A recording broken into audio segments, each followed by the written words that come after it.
Hey there, so today before we get started, if you like this kind of content, you like what happens on the channel, make sure you're sub to it. Make sure you share videos around so that they get maximum exposure. And if you want to help the channel out, well, there's a few ways to do so.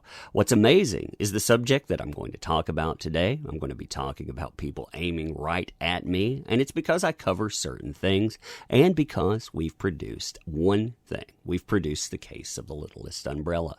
Now, these folks that have taken aim here, they have gone absolutely insane after it hit specific milestones. When it hit six figures, they've acted like that's the end of the world. And that's because they can't emulate success. It's absolutely astounding to see how they act day in and day again. But anyhow, more on that at the end of the video. So today, I'm going to focus on something. And this, I'm not going to focus heavily on all of the discussion here. You can go and find it all yourself. But this has to do with me. This is people aiming at my real life, hoping that they could cost me something. Why? Because I have talked about products, I have talked about professionalism, and I've talked about due process. In that, I've had some mean things to say about some of these people because they are terrible people. You have people out there that set fire to a person's life, and they did it publicly.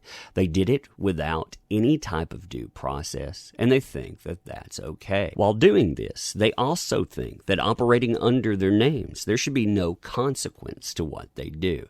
They go out, they use their real names, they tie this stuff to their jobs, but they tell you, hey, what I say here, it's my personal opinion, therefore.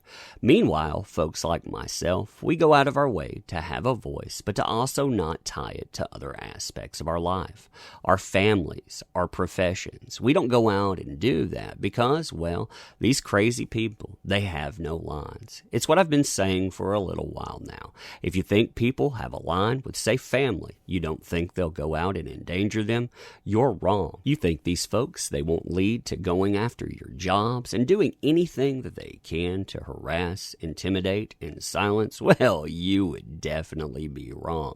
Now, when you're doing this stuff too, you know sooner or later that somebody is bound to find out who you are. I mean, that's just part of it too. But there are certain fights that are worth fighting. I mean, when we're talking about escapist platforms, these are things that I have dealt with since I was little, since I was 3 years old. So these are things that are important to me.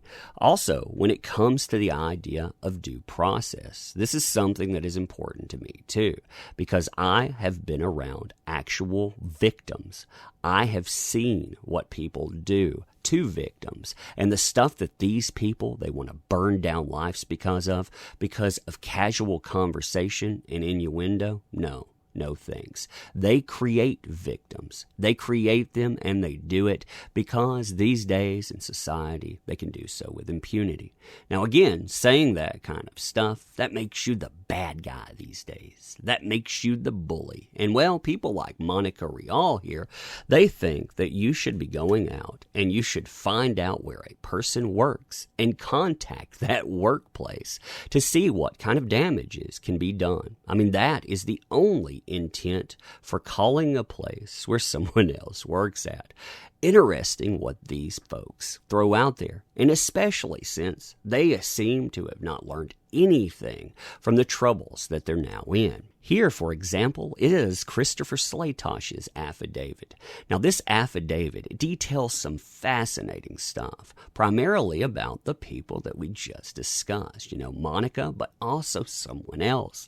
It's talking about Kameyacon. And in Kameyacon, we have Christopher Slatosh, who owns the company, Silverfire LLC, being pressured by two people behind the scenes to destroy a contract. You can see this stuff about telephone conversation. From February to April 11th, they had several conversations with Ron Toy, and Rial by telephone and numerous text message conversations with Toy. Exhibit B, it also collects all of that, and there is a lot of stuff detailed in it. Now, in this conversation, Toy repeatedly asserted that Vic was a specific type of predator and that criminal charges would soon be filed against Vic. They urged this person, Slaytosh, to terminate Vic's appearance. He was told that, hey, we have a contract here. It will cause us problems. But they were told, you need to violate that anyway. Now, Monica Rial participates in a phone conversation here, repeatedly asserting that Vic is that specific type of predator and criminal charges would soon be filed against him. She also implied, and they inferred, that she would convince numerous other voice actors to cancel their appearances at KamehamehaCon. This person heard her fiance in the background talking to her, and she periodically responded in agreement with him. So you have them going out and making threats, which they made good on. Termination of multiple appearances at the last minute would severely threaten the profitability of KamehamehaCon, and her threat turned out to be credible, since a number of voice actors she claimed to have influence over ultimately did cancel their appearance. Now here you have Toy also going further and saying that, hey, if you don't do what I want, then we're going to take away $25,000 in sponsorship material, which of course did not materialize. So here they basically get these people to violate a contract. Then, when that contract has to be enforced because, well, of legal process, yeah, they have problems there. They have problems aplenty because this wasn't their thing to break down. Again, people that are currently embroiled in litigation still haven't learned a freaking thing about this. Interestingly enough, they also forget their own words that they've placed out there.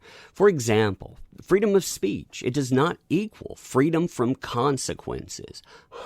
So when they put this out there and then they turn it into a consequence, especially when they want to demask someone and they want to go out and they want to threaten their livelihood, yeah, maybe that's a threat. Maybe that actually turns into something more.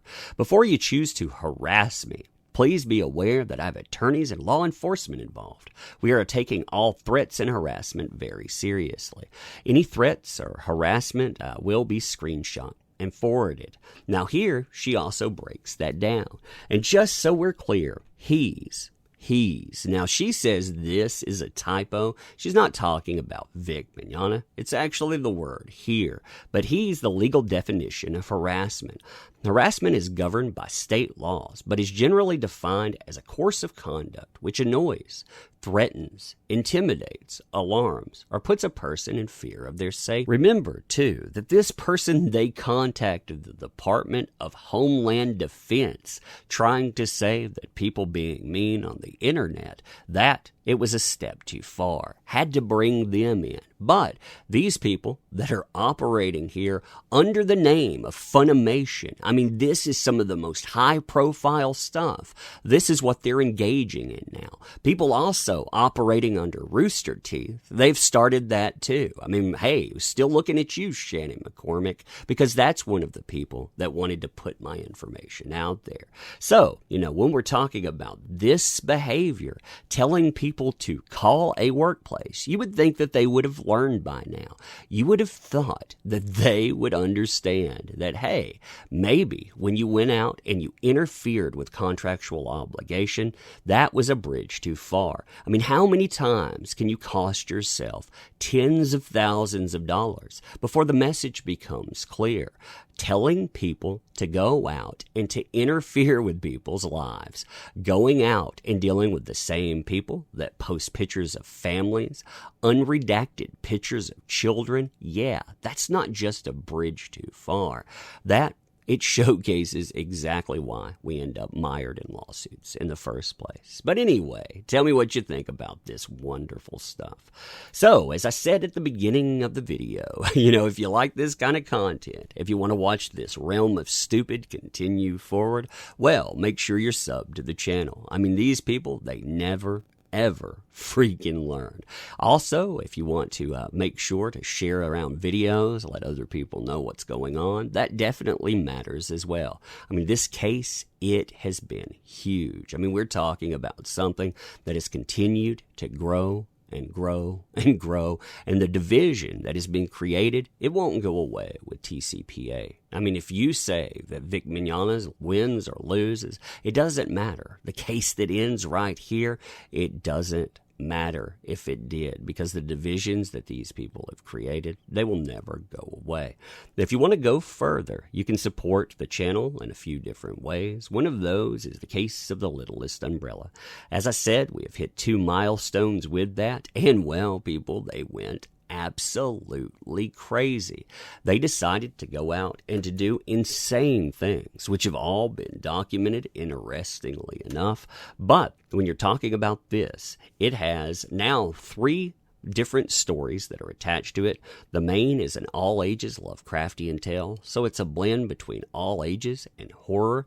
You have another one that is Escape from Dino Island. That's a 10-page tale that you're going to get into that's kind of an action all ages. And then we have another one that we've decided to add, which is a 6-page story that's kind of delves into the realm of cuteness. Now, we also, with this, we have another comic book attached. You can look at the second tier so you can get into that. It talks about comics and what is going on with that. Interesting stuff with it too. I have to say that no matter what, like if you don't remember what happened with this, it's good stuff. So anyhow, leave me your comments on the craziness that's going on out there.